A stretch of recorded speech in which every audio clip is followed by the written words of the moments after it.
Assalamualaikum teman-teman. Apa kabarnya di hari Kamis ini? Bunda harap kalian tetap sehat ya. Amin.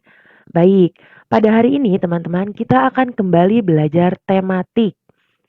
Lalu kita sudah belajar sampai di mana nih?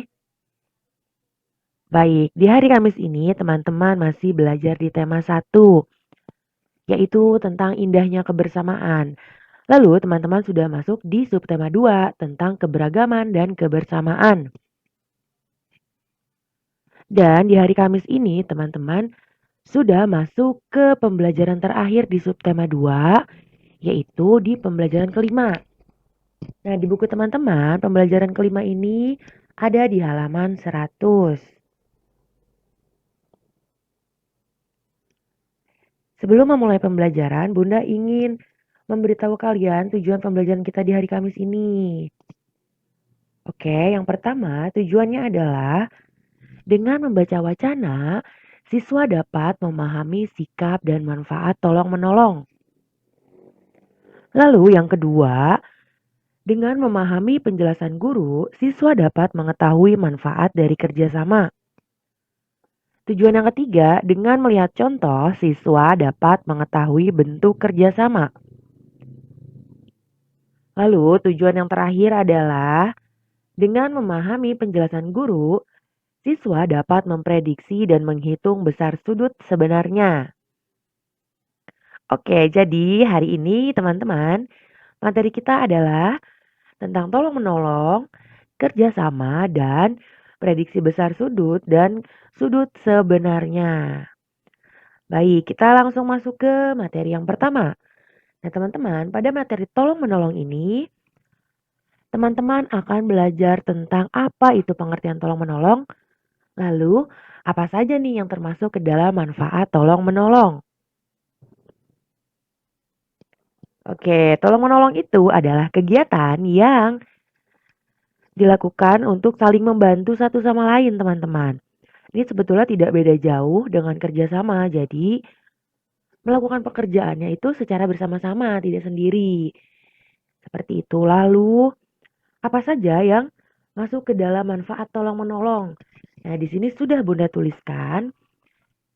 Jadi, manfaat tolong-menolong ini yang pertama, kalau kalian selalu tolong-menolong dalam kehidupan, tentunya kalian akan memiliki banyak teman. Lalu yang kedua, dengan tolong-menolong sudah pasti akan mempercepat pekerjaan karena dilakukan secara bersama-sama. Lalu yang ketiga, dengan tolong-menolong tentunya kalian kan akan saling bekerja sama. Nah, jadi hidupnya itu bisa menjadi rukun. Lalu yang keempat, ini akan menghemat tenaga. Kenapa? Karena kalian melakukan pekerjaan itu secara bersama-sama, saling membantu. Jadinya itu dapat menghemat tenaga, juga dapat menghemat waktu. Lalu manfaat tolong-menolong yang terakhir di sini adalah mempererat tali persaudaraan kalian. Oke, tadi sudah tentang tolong-menolong, lalu ini hampir mirip dengan tolong-menolong, yaitu kita akan masuk ke materi kerjasama. Nah, di kerjasama ini, di hari ini kalian masih akan mempelajari tentang apa saja yang termasuk manfaat kerjasama. Lalu kalian juga akan belajar tentang bentuk-bentuk kerjasama itu ada apa saja. Oke, pada hari Selasa teman-teman tentu masih ingat bukan kalau hari Selasa kita sudah belajar tentang manfaat kerjasama. Tapi hari ini Bunda ingin mengingatkan kembali supaya kalian semakin ingat dan semakin paham tentang manfaat kerjasama. Baik, di yang pertama manfaatnya adalah untuk memupuk dan juga menumbuhkan sikap persatuan. Lalu yang kedua manfaatnya itu pekerjaan menjadi lebih mudah. Ketiga, pekerjaan menjadi cepat selesai karena dilakukan secara bersama-sama tentunya. Lalu yang keempat, manfaatnya adalah menimbulkan rasa persaudaraan yang lebih erat. Dan yang kelima, itu melatih diri sendiri menjadi lebih menghargai orang lain. Baik, nah untuk di hari Kamis ini, kerjasamanya tidak hanya tentang manfaat nih materinya, yaitu ada juga bentuk-bentuk kerjasama. Nah, di sini Bunda sudah sebutkan bentuk-bentuk kerjasama yang biasa dilakukan dalam kehidupan kita sehari-hari. Yang pertama, ini ada gotong royong. Ini biasanya dilakukannya di lingkungan rumah, teman-teman. Lalu ada kerja bakti. Kerja bakti juga biasa dilakukan di lingkungan rumah, tapi bisa juga dilakukan di lingkungan sekolah. Lalu yang ketiga ini adalah musyawarah. Nah, musyawarah ini juga sama, bisa dilakukan di lingkungan rumah, lingkungan sekolah, bisa juga dalam lingkungan keluarga. Nah, yang keempat ini yang selalu kalian laksanakan setiap harinya, yang ada jadwalnya, yaitu kerjasamanya piket. Dan yang terakhir, ini adalah kegiatan kerjasama yang kalian lakukan setiap Jumat pagi setelah sholat duha, yaitu Jumsi, ya Jumat bersih teman-teman.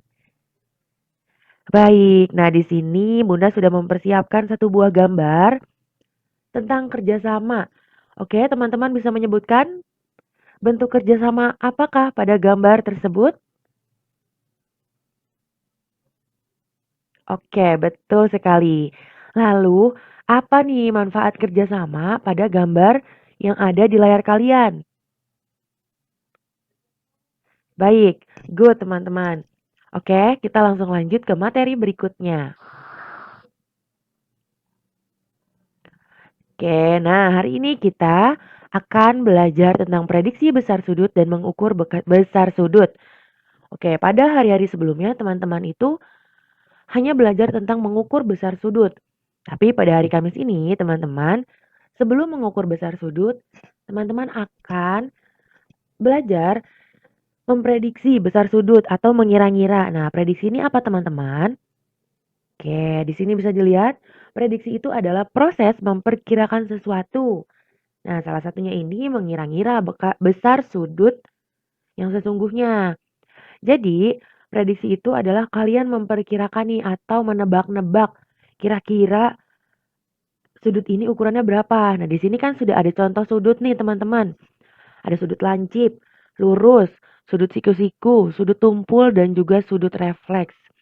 Nah, misalnya di sudut lancip, di situ ukurannya belum ketahuan, teman-teman, besar sudutnya berapa. Nah, pertama, teman-teman mengira-ngira nih, sepertinya sudut lancip itu ukurannya itu sepertinya 50 derajat deh. Nah, kalian tulis tuh nanti prediksi 50 derajat.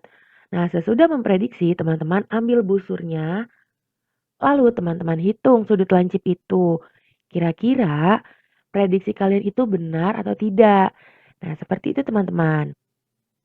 Oke, untuk lebih jelasnya mengenai prediksi atau memprediksi suatu besar sudut dan mengukur sudut sesungguhnya, Bunda akan berikan sedikit video penjelasan setelah ini. Tolong Bunda minta kerjasamanya kepada teman-teman untuk menyaksikan atau menonton video ini dengan teliti dan juga dipahami baik-baik agar teman-teman bisa memahami dan bisa langsung mempraktekannya nanti bagaimana cara memprediksi dan juga mengukur sudut sebenarnya. Baik teman-teman, selamat menyaksikan video berikut ini. Halo, Assalamualaikum teman-teman. Ketemu lagi sama Bunda Nula di hari Kamis ini.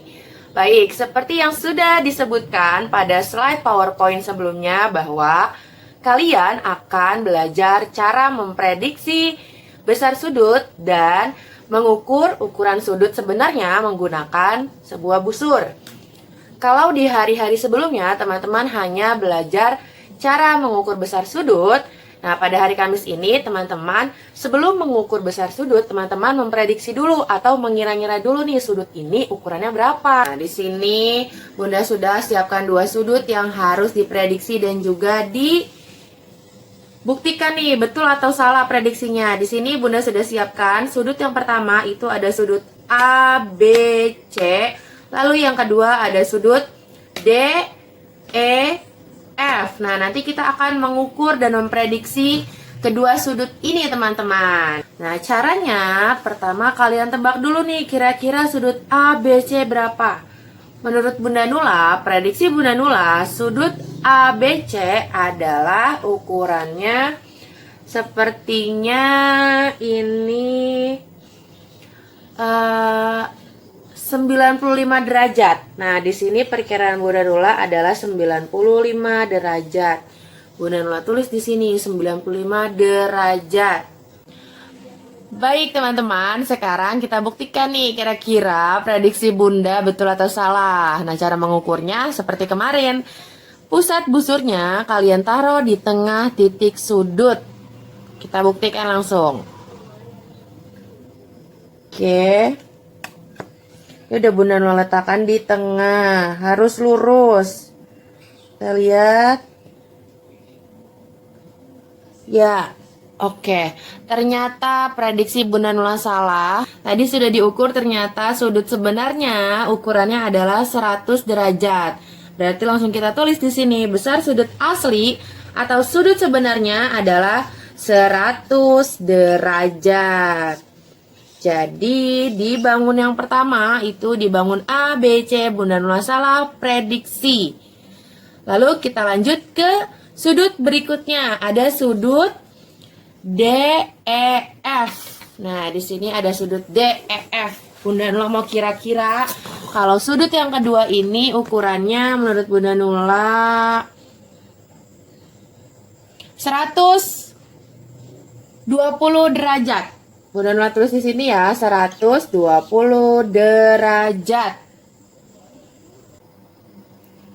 Oke, teman-teman, tadi prediksi Bunda Nula di sudut yang kedua adalah sebesar 120 derajat. Sekarang kita buktikan apakah prediksi Bunda Nula salah lagi ataukah di sudut kedua ini benar. Langsung kita buktikan menggunakan busur. Jangan lupa pusat busur harus berada di titik sudut. Kita lihat di sini harus lurus. Oke. Lurus, kita lihat lurus. Ternyata Bunda Nula salah lagi. Jadi ternyata di sudut yang kedua ini ukuran sebenarnya adalah 125 derajat. Jadi kita tulis langsung. Ukuran sebenarnya dari sudut DEF adalah 125 derajat. Ternyata Bunda Nula kurang 5 lagi prediksinya teman-teman. Baik teman-teman, itu saja yang dapat Bunda Nula sampaikan. Semoga apa yang disampaikan bisa bermanfaat dan teman-teman bisa memahami bagaimana cara memprediksi dan juga menghitung ukuran sudut sebenarnya menggunakan sebuah busur. Selanjutnya selamat mencoba di rumah. Tetap semangat belajar di rumah. Jangan lupa cuci tangan dengan air mengalir dan selalu jaga kesehatan. Sekian dari Bunda Nula. Wassalamualaikum warahmatullahi wabarakatuh.